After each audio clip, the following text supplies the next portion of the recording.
Wait, wait a minute. Wait, wait a minute. Wait a minute. Wait, wait a What is minute. up? What is up? What is up, ladies and gentlemen? It is your man Jelani J.B. Bodie back in the building once again for the Wait a Minute Show. Sports, other things, talk. This shirt I'm wearing, I'll get to that in just a moment. But hopefully everybody's excited as I am. We got NBA finals that's going on. But it's kind of a little bit of a downer though, because then that means it's going to be over, pretty soon. But we'll be talking about football and some other stuff as that. But until then, we'll be talking about other things. But make sure you're talking about the show. And the first thing to do is telling people to subscribe to the channel. Make sure when you subscribe, you're giving us some likes. Make sure you're checking your notifications, again, your notifications, turn them on, and make sure that you are sharing left and right about this show because we need you, right? We want you, we need you. And we, being me and someone else, and that is Big Mo, once again, he handles everything in the background. What up, Mo? On my apology tour this week, man. What's up, JB? I forgot about that. Yeah, I'm on tour this Okay. week, man. Y'all make sure y'all come out and see me, man. Tickets are cheap. Okay, the apology tour. So That's let right. me, well, you know what? I'm going to join the apology tour with you then, Okay. because I spoke about this shirt that I got on. So Yeah, you if you definitely see need to my, be on tour with me. yeah. So now, see, you about to get yourself in trouble and you're going to be apologizing again. All right. This shirt is long overdue to be worn, right? This was a birthday shirt. And my birthday was months ago. This is the first time I'm wearing it, and I got G-checked last week. My daughter caught me by myself, and she said, "Yo, homie, why haven't you worn the shirt I got you for your birthday?" Ooh, yeah. Yeah, Yeah. yeah. So I ain't have no answers. So I said, "Huh?" And that ain't gonna ride, right? So here I Only am, response you can ladies and come with. gentlemen, in my birthday shirt, my Let the belated people birthday see shirt. it. Let the people see it. It's Okay. it's got a little watermelon on it, a Yeah, little a little casino, kind of if you were SpongeBob going to feel. Vegas kind of vibe and you was going, hit the tables and everything. Yeah, weekend at Bernie's. Yeah, yeah. Yeah, Now, and I like see, it. this is where I got in trouble. I was supposed to wear it to Hawaii, and I didn't wear it to Hawaii. But she got me a different shirt for Hawaii too. I wore that one. So, I'm thinking like, all right, I'm good, but nah. So Yeah, you dropped the she caught, ball. huh? You dropped the ball. Yeah, she caught me, and I had to pay the Pied Piper. So here I am, ladies and gentlemen, with the belated birthday shirt on. So Yeah, you hopefully see, I get out of her doghouse and you and supposed back to into tell her her. good grace. You supposed to tell the baby girl, listen, I've been working out, so I'm not gonna wear the shirt this week. I'm just going straight shirtless this week. So she Yeah, would understand. Maybe that might see you needed that last week. you right. You You might not be apologizing. you right. Maybe she You right. would have understood. Probably not, but Hey, well, but I that's feel my better apology. about my situation now. But yeah, you said you got an apology, so do you need to go solo screen? Do you need me here No or solo screen, no solo screen. no? We don't Oh, need that. okay. We don't need that. You know what? I'm gonna wait till we get in our first story. When we get in our first topic, then I'll apologize. So you let Okay. me know when you're ready to do that. We can do it. We'll do it right now. Let's just jump Okay. into the first one and get right to it, which is the So NBA final. I'll let you go ahead and just introduce this topic, and then just let me know when you're ready for me to start crying. So the NBA finals, ladies and gentlemen, game 2 pretty much went how I thought it would go, and the Oklahoma City Thunder bounces back, win game 2, ties this series up 1-all.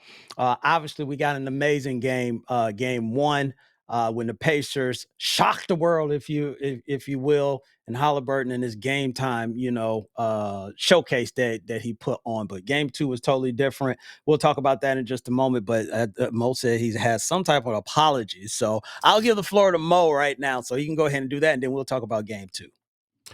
All right, so let me say this. Let Yeah. me say this. we all find ourselves in a situation where we become prisoners of the moment. Yeah. And I am no exception. Okay. So, all right. So I made some proclamations. I said that Tyrese Halliburton he had officially solidified himself as one of the greatest point guards of all time. Right? I said that on another platform. I said that Tyrese Halliburton, right now, you got to mention him amongst the greats. Right? Oh, But let me defend myself. okay. Right? Because throughout the playoffs, what have you seen from Indiana?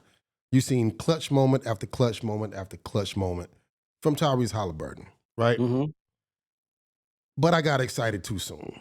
And last night I was reminded of why the narrative of him being overrated by his peers. I'm not going on here saying nothing that, me saying that Tyrese Halliburton is overrated. This is what his peers have said. It's documented, right? Yeah. All I'm saying is I understand, right? Because where was the aggression from Tyrese Halliburton? Where was the aggression in that game? Where was the aggression of we have a great opportunity, right? We took game one in OKC. We took game one. We got an opportunity to go ahead and take game two and just put a stranglehold on the series, and they didn't do that. I'm gonna ask you a question. I'm gonna turn it loose, but let me go ahead and officially apologize. I'm sorry. I became a prisoner of the moment. I'm sorry. I spoke crazy publicly live on air. I'm sorry that I didn't wait until the series was over with to make a proper assessment. I apologize. Please forgive me. But Indiana has only led for, and this is you can go look this up. They have only led for 2 minutes this series. That's 2 games. Mm-hmm. That's 8 quarters. They have only led for 2 minutes and won a game. That's a stat that nobody would believe. 2 minutes total. So I apologize. Tyrese, make me come back and apologize to you, bro. Hey, you don't want him to send his father after you. So, hey, Mo has No, apologized. I don't want that. I don't want Yeah, that. you don't want that. I don't want that. I'm sorry, y'all. All I'm right. sorry. All right. So we both apologize, but what we will not apologize for is that game 2, Oklahoma City did their thing. And it was obviously, to me, it was still kind of a similar game from game 1. I think the biggest thing, well, kind of a couple things. I'd say the first thing is that in that game 1 is that OKC they were capitalizing on their turnovers, but they was not actually putting Indiana. They never really put Indiana in danger. And I think that just came back to bite them because it did leave open that opportunity for that aggression that you talk about, Mo, for Tyrese Halliburton to do that late in the game. Well, he didn't get that chance in this game. And I'm not surprised by it. When SGA walked off that court in game 1, you could tell we let one get away. We should have not lost this game. And that's not going to happen in game 2. And I just saw a team that just said, we're not finna be one of those folks. We're not finna lose the first 2, like the Knicks, did. And that's not a bash on the Knicks. It's just it put the Knicks in a bad position. Kind of the same thing with Tyrese Halliburton hitting that one shot in game 1 against the Knicks. He's like, nah, we not finna do that. And I had seen a team that just came out, they capitalized off turnovers, but they were the more aggressive team and they were the more sound team. They were just the better team in game 2. And that aggression that you're talking about, Mo, absolutely. And Richard Jefferson talked about it throughout the game. And I was right there with him. I was saying the same thing. It's just like, Tyrese, I understand you're the point guard. I understand how you play. But at certain times, you're going to have to be what you need to be, not what you want to be. And what they needed him to be was from that, like you were talking about, Mo. Hey, we stole a game. Now I'm about to go in here and I'm really finna, put my footprint in game 2. And he waited until the second half to do that. And at that point, they were playing catch up, and SGA and them were just like, nah, we're not going to let that happen again. So I think, for them to win this series, I still have it in 6 games. I got OKC winning in 6 games. But for Indiana to win this game, it can't be. I know Pascal Siakam has been their leading scorer and everything. I think in this series, it can't be Pascal Siakam. It has to be Tyrese Halliburton. That aggression that Tyrese that you're talking about, Mo, and being aggressive from the get-go. I know he wants to get everybody involved. You can still get everyone involved being aggressive because that changes the dynamic of the defense that OKC wants to play. Now, Oklahoma City did a really good job of frustrating him or being a hassle to him in that first half. I mean, he was trying to, uh, impact the game, but it wasn't in scoring. It was, in distributing. But if you being aggressive and start that scoring early that we saw in the second half, then it allows you to do those passes even more. It allows you to open up because they're not going to be just waiting on you to just shoot the ball pass the ball. At this point, Tyrese could shoot it, and then they got to respect that even more than they respect him anyway. So, but OKC did what I thought they was going to do. Indiana stole a game.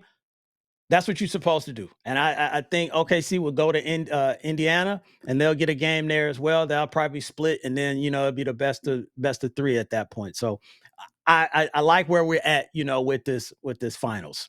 Now I do want to say something before we move on to the next topic. I'll stay in the NBA real quick because it just recently dropped about Jason Kidd and Mo. I want you in on this one as well. So the Knicks were talking about the coaches that they were interested in, the coaches that they want to talk to, and all this stuff. And I told you in the text, I'm like, wait, hold on. These mugs are talking about every coach that already got a job. They were talking about Emi Udoka. They were talking about who was it? UConn coach Hurley, Finch in Minnesota. Like, why would they leave under their current situation? And then they mentioned Jason Kidd. I'm like, why would Jason Kidd leave? And then today, it came out that there possibly is some mutual interest. And that raised the flag to me because here's what I'm going to say about this, Mo. If Jason Kidd goes to the New York Knicks, that's the only team that or that has a coach, and I'm like, okay, that could be possible that he leaves because what that tells me, he was never on board with that Luka trade. Because if you're on board with that Luka trade, you stand right there in Dallas to see it out. But if you go to New York, yeah, something's up. Something's up with that. And it's a chance. It's a chance for him to get that off his jacket, to get that blemish off his jacket, and just kind of separate himself from that situation. And Jason Kidd, he the type of person, I think he's done this before. Like, just leave a job for another job. So I don't think it's a horrible fit. I'm just curious to know, first of all, let me say this. This lets you know right here, the way that they pursuing their coaching to fill that position, they pulled the trigger like just impulsively. I'm like, come on, man. Y'all didn't even think this through when y'all got rid of this guy. You ain't had nobody in mind. I don't think they had anybody that they really just had a handle on. I mean, there's no back and forth. There's no communication to say, you know what, okay, I'm comfortable. Go ahead, moving on from this guy. It was extremely impulsive. This is weird. It has the feeling, and I could be wrong on this, but it just has the feeling that they were like, hey, we're going to move on from Tibbs. And be like, well, what are we going to do? Hey, man, we New York. We New York. And that's all, like that's going to work. You just go walk in and be arrogant. Like, hey, we New York. So it was a if real they get Jason Kidd, obviously, you got to throw Mark Jackson's name in there because you're going to throw his name at, every opening. I mean, this would obviously New York fans would go crazy, over that. But if they get Jason Kidd, I mean, that's going to be a nice pickup. But yeah, I think the story the story will be about, winning a championship, but it's definitely going to be, about he wasn't on board with that Luka situation then, because ain't no way you leave right after that. If that was supposed to be the thing that was holding y'all back from a championship, especially you just went to the finals. So, I agree. That's all I was going to talk about. So we can move on from there. And somebody else that made news recently over this weekend was Aaron Rodgers, right? So Aaron Rodgers finally did what we all been knowing was going to happen, waiting on, and just like, well, I wasn't waiting on because I was like, man, I'm not going to do this. When he finally do it, then I'll talk about it. So Aaron Rodgers has finally joined the Pittsburgh Steelers. So what does this mean for the Pittsburgh Steelers going forward? Very simple. Nothing. Not a doggone thing. Because look, having Aaron Rodgers on there, yes, that's an upgrade from what you have on your current roster. No diss to Mason Rudolph, but obviously, we're going to give credit where credit's due. With a 4-time MVP, Super Bowl champ, and so on, and all these Pro Bowls and everything that Aaron Rodgers is. That's deservedly, he deserves that. But him going to Pittsburgh doesn't move the meter for me, because just 4 quarterbacks, 4 teams that he has to worry about. 2 of them are in his division. You got the Bengals and you got Lamar and the Ravens. Then you got this guy, kind of is the reigning MVP, and Josh Allen. Then you got another guy who people kind of say he's, the best quarterback right now, maybe of all time, in Pat Mahomes.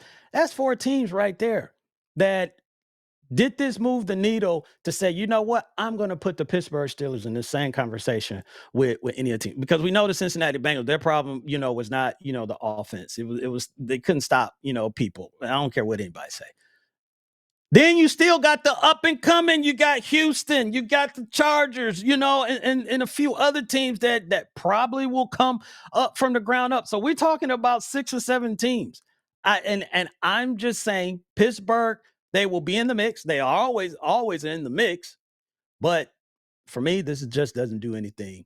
I got to see it. Aaron Rodgers is 2 years older. He's on this now. I played for, this team short term. Now I'm going to play a 1-year contract for this team. He could not be there. And I'm not knocking him. I'm not doing anything, but I've just seen this before, when quarterbacks or players just in general, they get on the tail end of their career, and then you start doing all these 1-year contracts and, let's see how it goes and all that stuff. Deservedly so. The man is not 27, but I just believe that he will give them stability. But am I taking Pittsburgh over Cincy, Baltimore, Buffalo, or Kansas City? No, I'm not. Not at all. So that's all I got to say about that. Let's move on. And I think the third thing was, what was it? The NCAA, right? And I'm interested in getting Mo's opinion on this. So the NCAA was in court, and a ruling was made. I'm not going to bore you with all the details, but basically, teams, or colleges, I should say, universities, gets $21 million that they can offer to students when they come to it, because all these NIL deals, these were not coming from the school themselves. So they are able to come to the table and say, you know what, you come to this school, we're going to give you $1 million, or we're going to give you $500,000. We're going to get whatever, right? So it's kind of like a salary cap, and it looks to be going up. So this is shared revenue. This is the revenue that the school is making, that they're sharing with athletes. Well, about a god doggone time. Mo, I've only been talking about this for years, about them doing this, and now that they want to do it. I think the biggest thing really is just getting a hold and getting control of how this money is distributed, Right. and That's that's it. something that's. Go ahead. No, I'm sorry to interrupt you. That was a detail that I was kind of curious about, because I love the idea. I love it. I think it kind of it does something to, kind of the circus that's been going on, right? It's a good suppressant for that, and I feel like the players deserve to be paid, but you have to have a solid plan in place on how you want to distribute the funds. And I didn't see anything, Right. I didn't see a lot of details about that, because when you say student athlete, that's more than just a school that's a football school, or a school that's a basketball school. So these funds are going to be distributed, and it's got to be fair, right? No, it won't be. Okay. They will. We already know. We already know who's getting most of the money. It's going to be the football team, basketball team, and depending on who's big dog on campus, that's where the money is going to go. I guess I was saying more of like controlling it, as far as you got a kid coming in, you got 21 million. if they coming in saying, well, we want 15 of it, it's just like, yo, you better kick rocks. Yeah. That's what I'm talking about. Like, it's still got to be, this is supposed to be so more students can, get the financial benefit of it. It's not to be monopolized by one individual, two, three, individuals or anything like that. And it's to help out, with it. Something that they like, again, something that they should have did a long, long time ago. I think it will keep going up. And Mhm. eventually, we'll probably, be 50, 60 million or whatever, that they would be doing now. And that'd be That's a lot of interesting to money. see. Yeah, that'd be interesting to see if they can compete with the the the individuals that's giving out these NIL deals and everything. But at the end of the day, that's why I say I'm controlling it. The one thing, because I want the kids to get paid. I've always said I want the kids to get paid. I said if the kids got paid though, this is the issue that you run into as far as like how do you kind of not make that just go crazy? And it went crazy, and they're trying to deal with that. So I think Mhm. that's the next installment is that you're gonna have to figure out, hey, yeah, we can get these kids paid and everything, but also we got to make sure it's just not out of hand and it's just too much because these kids now, you don't want a kid just really in it for the money, and that's just it, and because it poses problems. But NCAA, they got a little change to throw around now, so this is going to be interesting to see how some of these It is. teams, I do it. think I think one of the best ways to handle that situation, it's my opinion. This is me coming up with ideas, trying to pull one of your cards.